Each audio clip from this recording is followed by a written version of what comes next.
अस्सलाम वालेकुम नाज़रीन, आपका मेज़बान यासिर शामी आपकी खिदमत में हाजिर है और आप देख रहे हैं डेली पाकिस्तान। मेरे साथ मौजूद हैं साबिक वज़ीर आज़म आज़ाद कश्मीर सरदार तनवीर इलियास खान साहब। इनका ये कहना है कि इनकी गवर्नमेंट जब कश्मीर में आई तो पीटीआई की सिर्फ 3 सीटें थी। इनके आने के बाद ये उन सीटों को 32 पर ले गए। इनको किसी इत्तेहादी की जरूरत नहीं बनी हुकूमत बनाने के लिए, लेकिन उसके बाद इनकी हुकूमत अपनों ने गिरा दी। वो कहते हैं कि घर का भेदी लंका ढाए। इनके मुताबिक जो घर के भेदियों में असद कैसर और परवेज खटक साहब शामिल हैं, जिन्होंने कश्मीर में आकर डेरे जमाए और उन्होंने मौका फराम किया अगयार को। परवेज खटक साहब को सिर्फ मौरूद इल्जाम ठहरा रहे हैं, आपके पास इसके कुछ सबूत भी है? जनाब हजरत परवेज खटक साहब के आने से पार्टी को बहुत बड़ी जिंक पहुंची। हजरत क्यों कह रहे हैं उन्हें? क्योंकि इस लेवल के खास मरतबे पे लोग फायद हो जाए तो उनके लिए जरूरी है कि उनके आने से पार्टी को बहुत नुकसान हुआ। हमने 12-14 इलेक्शन भुगताए थे, हमारे कभी किसी मेंबर ने एक वोट बाहर नहीं दिया। तो जब वासराय आप भेजेंगे, ऊपर से भेजेंगे, आजाद कश्मीर को आप राजवाड़ा समझेंगे, रगड़ेंगे, तो मैं ये समझता हूँ कि सियासी तौर पर नुकसान होगा। आपको लगता है कि परवेज खटक साहब को या असद कैसर साहब को इमरान खान साहब ने भेजा था? इमरान खान के पास भी 1800 किस्म के लोग होते हैं और वो बाद वक़्त खुद भी चीज की ज्यादा डिटेल में नहीं जाते। किसी ने यकीनी तौर पर वहाँ पे एक लॉबी मौजूद थी जो मेरे खिलाफ काम कर रही थी, लेकिन इसमें एक पैसे का बहुत बड़ा एलिमेंट भी है। मैं आपको बताऊं कि मनी लॉन्ड्रिंग, ये जो इलीगल पैसा आता है हमारे मुल्क में, इस तरह के फैक्टर से आजाद कश्मीर के अंदर एक अच्छा खासा जो इस्तेकाम वाला निजाम चल रहा था, उस निजाम को आदमी इस्तेकाम से दोचार किया गया। ये आजाद कश्मीर और एलओसी के उस पार जो तकमील पाकिस्तान की जंग कर रहे हैं, उनके साथ बहुत बड़ी ज्यादती है। पैसों की बात कर रहे हैं, खान साहब की सबसे बड़ी एटीएम जो है अलीम खान या जहांगीर तरीन साहब के बाद, या मुझे लगता है शायद उनसे भी बड़ी एटीएम आप थे। खान साहब को तो आपसे फायदा ही था। खान साहब आपके गवर्नमेंट को क्यों गिराएंगे? ये तो नहीं आप कह सकते कि इमरान खान ने हमारी गवर्नमेंट गिराई, लेकिन इमरान खान के दाएं बाएं बहुत सारे लोग बैठे हुए हैं, उनके बड़े इंटरेस्ट है। एटीएम वाली डेफिनेशन है वो, मैं उसके साथ तो शायद इत्तेफाक न करूं। आपसे कभी खान साहब ने पैसे तलब किए हैं डायरेक्टली? पॉलिटिकल पार्टियां जो होती हैं उसके अंदर जो लोग तकड़े होते हैं, जिनकी फाइनेंशियल कैपेसिटी होती है, वो यकीनी तौर पे कंट्रीब्यूट करते हैं। और पाकिस्तान तहरीक इंसाफ के साथ भी मेरी हमेशा मामलत चलती रही, लेकिन स्पेशली जो हमारा जनरल इलेक्शन था जुलाई का 2021 का, उसमें मैं सिंगल आदमी के तौर पे, कंट्रीब्यूटर के तौर पे मैंने पाकिस्तान तहरीक इंसाफ के लिए बहुत फाइनेंशियल हेल्प की थी। तकरीबन कितनी हेल्प है, कोई अंदाजे के मुताबिक बता सकते हैं? बहुत ज्यादा, बहुत बड़ी फिगर थी उसमें, और उसमें लोगों तक पता नहीं इतने पैसे आगे नहीं पहुंचे थे मेम्बरान को। अगर मैं इसको एक रफ फिगर में बताऊं, 70-80 अरब रुपया था। बहुत बड़ी मतलब रकम थी। इससे इतना बड़ा इकट्ठा, आप जिनके कह रहे हैं कि पहले दूसरे नंबर पे या चौथे थे, इतनी बड़ी कंट्रीब्यूशन कभी किसी ने नहीं की थी। यानी आप ये कह रहे हैं कि अलीम खान और जहांगीर तरीन से भी ज्यादा पैसे आपने दिए थे। परवेज खटक साहब को कोई पैगाम देना चाहें तो आप दे सकते हैं, क्योंकि आप डायरेक्टली उन पर इल्जाम लगा रहे हैं। उनकी जो अहलिया, उनकी वफात हो गई है, तो वो इसलिए मीडिया पर ज्यादा नहीं आ सके और रिस्पॉन्स नहीं कर सके। तो आपने झगड़ा डलवाई दिया। देखिए बात ये है कि मैं ये बात कर रहा हूँ कि जिससे उन्होंने दानिस्ता किया या नादिस्ता, लेकिन पैसे का डोडियाल का एलिमेंट इसके अंदर बहुत बड़ा शामिल है। मुझे नहीं पता उन तक पहुंचे होंगे कि किस तक पहुंचे होंगे, लेकिन पैसे तो चले हैं।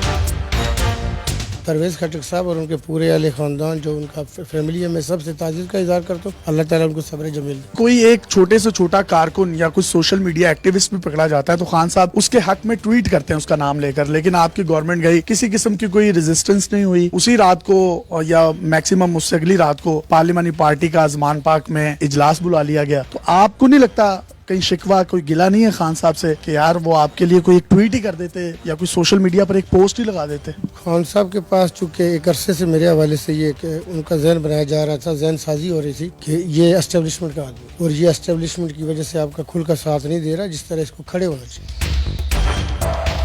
नहीं, आपको वज़ीर आज़म की सीट से तो हटाया गया, फिर पार्टी सदारत क्यों छीनने गई? चूँकि जो मुसल्लह अफवाज के हवाले से हमारा जो रोल है आज़ाद कश्मीर के अंदर, आपने कौम का मोरल बुलंद रखना होता, आपने जहाद कराना होता, अपने आप को जहाद के लिए तैयार रखना होता। आज़ाद कश्मीर के एनवायरनमेंट में आपने लोगों को बताना कि आपने अपनी मुसल्लह अफवाज के साथ आगे बढ़ना, आप उनके आगे फ्रंट पे चलेंगे। तो इस तरह के जो क्लिप होते हैं, तो वो जाके जब खान साहब को देखते, फौज नहीं जबान गल कर रहा है, फौज के बारे में मार्केटिंग कर रहा है, ये तो ISPR का बंदा। ये एक लॉबी इस वक्त डोमिनेट कर गई थी, तो हमारी मरकजी लीडरशिप पे काफी लोगों की जहन साजी हुई उसमें, और ये कहा गया कि जी हम ईमान जो सियासी पुख्ता रखें, ये बंदा वाकई एस्टेब्लिशमेंट। आप वैसे एस्टेब्लिशमेंट के आदमी हैं, बाजवा साहब से, फैज साहब से तो बड़ी दोस्ती है आपकी। देखिए मैं कश्मीरी हूँ और एक पाकिस्तानी हूँ। जहाँ तक दोस्तियों का तल्लुक है, मेरी बहुत सारे और आपके बड़े मतलब लेजेंड जर्नल्स हैं, उनके साथ भी दोस्ती है। मैं दोस्ती लोगों के साथ रखता हूँ। आज से 20 या 25 साल पहले भी अगर कोई DGMI रहा होगा या DGI था या DGC था, तो उनके साथ भी मेरी वाकफियत है। इमरान खान साहब से आपकी राहें जुदा होने जा रही हैं? पार्टी में बुनियादी तौर पर नजरियाती कमिटमेंट होती है, लेकिन इस वक्त जब मैं गर्दाब में मुश्किल में गया तो पार्टी ने जो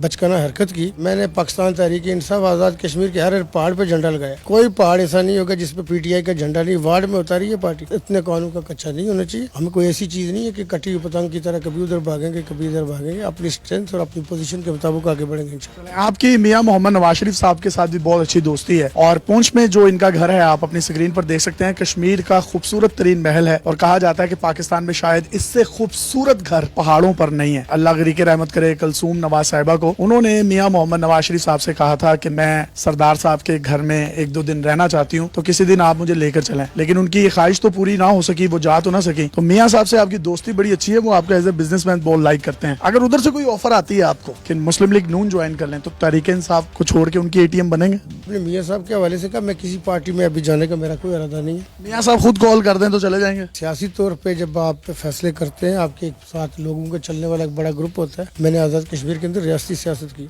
पूरी रियासत में आपका एक मशावरत होती है, अपने लोगों से आप डिस्कस करते हैं और फिर एक आदमी की इनफरादी की नहीं शमूलियत होती। मेरे साथ तो एक बहुत बड़ा फ्लीट होगा, मेम्बरान असम्बली होंगे, काउंसिल के मेम्बरान होंगे, हर तहसील हर यूनियन काउंसिल के में लोग मेरे हैं। शहबाज शरीफ साहब वजीर आजम है, उनके गार्ड्स ने भी आपकी तौहीन की तो पार्टी उस तरीके से आपके साथ आपके पीछे नहीं खड़ी हुई। इमरान खान साहब ने तब भी इतना कोई कंडेम नहीं किया, तब भी कोई गिला शिकवा दिल में पैदा हुआ था? वो जो शहबाज शरीफ साहब के साथ था वो ईटा द मोमेंट वापडा ने ऐसी मिसअंडरस्टैंडिंग की थी। उसके बाद हमारे तल्लुकात बहुत अच्छे हो गए, बहुत सारी हमने मीटिंगें अटेंड की। वो 5 फरवरी को मुजफ्फराबाद भी तशरीफ लाए थे। कोई चीज मेरा ख्याल है न उनके दिल में होगी न मेरे में। सिविल सोसाइटी इस्लामाबाद की आज जिस तरीके से निकली, प्रेस क्लब के सामने उन्होंने एहतजाज करने का फैसला किया, तो पुलिस ने जो है उन पर भी लाठी चार्ज किया। मैं वहाँ पर खुद भी मौजूद था। उनका ये कहना था जी इन लोगों ने एनओसी नहीं लिया। इसमें आप कहीं ना कहीं समझते हैं कि कारकुन उस तादाद में बाहर नहीं निकल सके या पुलिस ने जो है उनको मुंतशिर कर दिया? आज चुके यहाँ पे Chinese foreign minister, Afghan foreign minister और दफा भी यहाँ पे लगी हुई है। कल से पुलिस बार बार ऐलानात भी कर रही थी। पुलिस भी अपनी ड्यूटियां करती है। दफा 144 और लोगों की डाइवर्जन हुई थी। लोगों को हमेशा मना करते हैं कि जी आप एजिटेशन का रास्ता न इख्तियार करें, लेकिन उसमें यह कि बाद का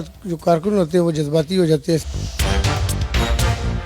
सरदार तनवीर इलियास के पास आखिरी पत्ता खेलने के लिए कौन सा है जो अभी तक उसने शो नहीं किया? जो पत्ते हैं वो फिर अगर पहले दिखा दिए जाए तो वो उनकी वो अहमियत नहीं रहती, लेकिन ये कि सियासी तौर पे जो कार्ड्स होते हैं उनकी डायनामिक्स बड़ी मल्टीपल होती है। महंगाई अपनी हदें क्रॉस कर गई, लोगों की बाइंग कैपेसिटी नहीं है। सियासी क़यादतें जितनी भी है कौमी लेवल की, फिर रीजनल, इनको मिल के अपने मसाइल और इन मसाइल और मुश्किलात से मुल्क और कौम को कैसे निकाला जाए बैठना चाहिए। आपकी हुकूमत गिराने में लोटा क्रेसी ने भी एक अहम किरदार अदा किया, फॉरवर्ड ब्लॉक बना। आप समझते हैं उन लोगों ने आपसे गद्दारी की है या उनको भी कोई पैसा शैसा लगा है? तो हमारे जो वज़रा थे उनमें से जिनके अभी लोगों को क्लियर नहीं कि इनमें से कौन कौन क्लियर लोटा बन गए। इस वक्त मस्जिद में जाना, ईदगाह जाना, बाजार में जाना, शादी में जाना तसव्वुर भी ना करें। अवाम माफ़ करने को, सोशल मीडिया एक्टिविटी, अभी ऐसे इंसिडेंट्स आ रहे हैं कि लोग खुद पनाह मांगेंगे, ये मुश्किल होगा उनके लिए। मेरे साथ गद्दारी तो कोई एलिमेंट नहीं है। हमें पता है ये थाली के अंदर रखे जो बैंगन होते हैं उसकी तरह लुढ़कने का हमारे इन लोगों का होता है। कभी उस साइड पे होंगे कभी इस साइड पे होंगे। ये जो फौज है इसको खान से लड़ाने के लिए कहीं ना कहीं आप समझते हैं कि इसके इर्द गिर्द कुछ ऐसे लोग हैं जो इंतशारी हैं, जिन्होंने आपके बारे में भी मिसगाइड किया या मिसफीड किया, उनको वही लड़ा रहे हैं फौज के साथ भी खान को? ये बिल्कुल बात ठीक है। उस किसी हवाले से वज़ीर-ए-आज़म उसमें हमारी मीटिंग थी।